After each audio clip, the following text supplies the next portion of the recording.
is time management. And so this is where you really do start seeing the earlier the building blocks factored in here, because time management is basically task initiation, sustained attention, and planning, with one additional element that's unique to time management, time estimation, the ability to estimate how long it takes to do something. And in my experience, it's the time estimation piece that people with poor time management skills particularly struggle with. And with kids, more often than not, what I find is that they underestimate how long an effortful task is going to take. And then they leave it to the last minute. If they're in high school or college, they're pulling all-nighters in order to get it done by the deadline. I do, though, see a subset of kids who do the opposite. They overestimate how long a task is going to take, and then they don't want to start it because they think it's going to take forever. Many years ago, I worked with a third grader whose mom told me every night they fought about math homework. I mean, long knockdown, drag out fights about math homework. The kid could do math. It wasn't the issue. He hated to do the homework. And it finally occurred to the mother they were spending way more time fighting about the homework than would actually take him to do it.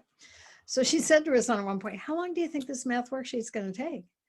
And the kid said, "It's going to take at least an hour." Well, that's a long time in the life of an 8-year-old. But the mom said, "Are you sure?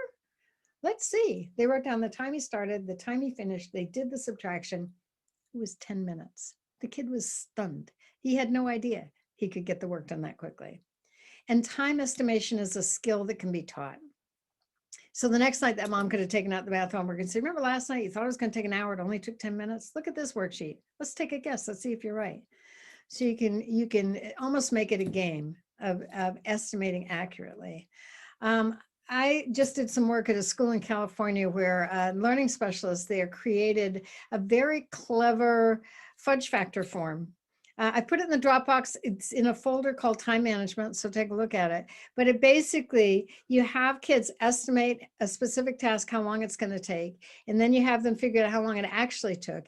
And then it gives you a formula for the next time you have a similar task. Multiply whatever you thought it was going to take by that formula, and then you're likely to be more accurate. She has instructions and everything. She gave me permission to share it. So take a look at that. It's in the time management folder. I also have a sheet in there, I think, in the time management folder on just that will help kids keep track of how long it takes to do things and to learn from that. But let me give you one other. This was developed by a teacher who must have come to one of my workshops a couple of years ago. And she sent this to me just to share it with me. And she said that this was a planning form that she created with the class. So this is planning and time management actually combined. So they had to write an essay. She didn't tell me what she taught, but my guess is, I know she was high school. My guess is she was teaching US history, because they had to write an essay taking a position either for or against being a loyalist to the crown.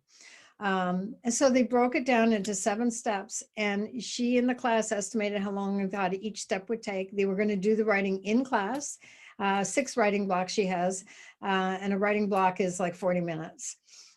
So you can see how much they estimated for each one. So her plan was to have them compare their times to the estimate.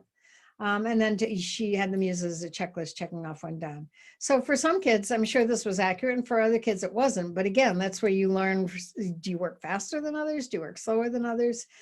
The other thing I like about this was, and I always am looking at strategies through the lens of a kid with an attention disorder, because that's the population I've done the most work with.